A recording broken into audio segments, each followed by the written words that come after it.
Hi everyone, সবাই কেমন আছেন?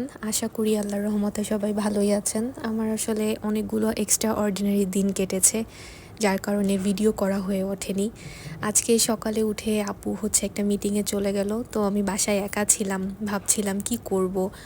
আর অফিস থেকে আসলে সিক লিভ নিয়েছি, তো ভাবলাম যে অনেক দিন আসলে কোরিয়ান স্টাইল স্টের ফ্রাইড সসেজ খাওয়া হয় না, তো সেটাই করি। তো এখানে আমি প্রথমে ককটেল সসেজ নিয়েছি, সেগুলো ছোট ছোট কাট করে নিয়েছি। তারপরে সসটা রেডি করছি। এখানে আমি দিয়েছি 1 টেবিল চামচ ভরা ভরা থাই চিলি সস, এটার বদলে টমেটো কেচাপও দেওয়া যাবে। অয়েস্টার সস দিয়েছি 1 টেবিল চামচ, আর 1.5 টেবিল চামচ সয়া সস, গোলমরিচের গুঁড়ো মিক্স করে রেখে দিচ্ছি। তারপর ফ্রাইং প্যানে তেল দিয়ে ফার্স্টে সসেজগুলো ভেজে নিব। তো আমাদের যেটা মেনলি হয়েছিল, সেদিন আমার হাত কেটে গিয়েছে, অলরেডি আমার হাতে ব্যান্ডেড দেখতেই পারছেন। তো যারা আমরা রান্না করি আমরা সবাই জানি এই ধরনের অ্যাক্সিডেন্ট আসলে ঘটতেই থাকে, বাট আমারটা একটু সিভিয়ার হওয়ার কারণে আমার দিন রাতে ইমার্জেন্সিতে যাওয়া লাগে হাসপাতালে। তো সেখান থেকে ড্রেসিং করে ব্যান্ডেজ করে ফেরত আসার পথে আমাদের হয় কার অ্যাক্সিডেন্ট, একদম বাসার কাছে এসে। আল্লাহর অশেষ রহমত, আমার আর আমার আপুর কারোর কোনো সিভিয়ার ইনজুরি হয়নি। আমাদের শুধু গায়ে হাত পায়ে একটু আর কি গুঁতা লেগেছে, আর যার কারণে কয়েকটা ব্রুসেস হয়েছে। তাছাড়া তেমন কোনো সিভিয়ার ইনজুরি নেই। যা গিয়েছে সব গাড়ির উপর থেকে গিয়েছে সত্যি বলতে।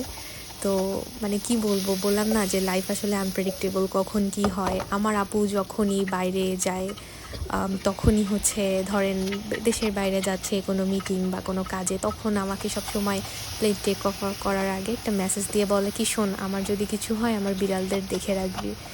তো সত্যি কথা বলতে ওদিন যখন আমাদের অ্যাক্সিডেন্ট হয়, আমার লিটারালি মনে হয়েছে আমি মনে হয় জীবনে আর আমার বিড়ালদের দেখতে পারবো না, সব শেষ। আল্লাহর রহমত, আলহামদুলিল্লাহ আমরা সবাই ভালো আছি। এখন অফিস থেকেও সিক লিভ নিয়ে বসে আছি কয়েকদিনের জন্য। তো এই যে গল্প বলতে বলতে আমার রান্নাও প্রায় শেষ। ক্যাপসিকাম দিয়েছি, পেঁয়াজ মরিচ সবই দিয়েছি, দিয়ে তারপর সসটা দিয়ে মিক্স করে খানিকক্ষণ নেড়ে চেড়ে এই তো আমার স্টির ফ্রাইড সসেজ রেডি হয়ে গেল। এটা কোরিয়ান স্টাইল, তো অবশ্যই উপরে রোস্টেড সিসামে তো ছিটিয়ে দিতেই হবে। তো তারপর ভাবলাম কোরিয়ান খাবার শুধু শুধু চামচ দিয়ে খেলে, হাত দিয়ে খেলে তো হবে না, সেই জন্য চপস্টিকও নিয়ে আসলাম। এই যে দেখেন চপস্টিক দিয়ে খাচ্ছি। আমি রিসেন্টলি খুব সুন্দর চপস্টিক ইউজ করা শিখেছি, আগে মোটে ধরতে পারতাম না, এখন একটু ভালো করে ধরতে পারি। তারপরেও মাঝে মধ্যে হাত কাঁপে, দেখলেই বোঝা যায়। তো খুবই মজা হয়েছে, খেয়ে খুব ভালো লাগছিল যে যাক অনেক দিন পর রান্না করলাম, অ্যাটলিস্ট রান্না করে খেতে ভালোই লাগছে।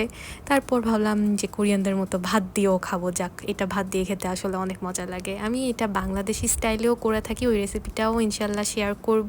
সেটা ভাত দিয়ে খাওয়া যায় না, সেটা আসলে শুধু শুধুই খেতে ভালো লাগে। রেসিপিটা ভালো লাগলে অবশ্যই ট্রাই করে জানাবেন।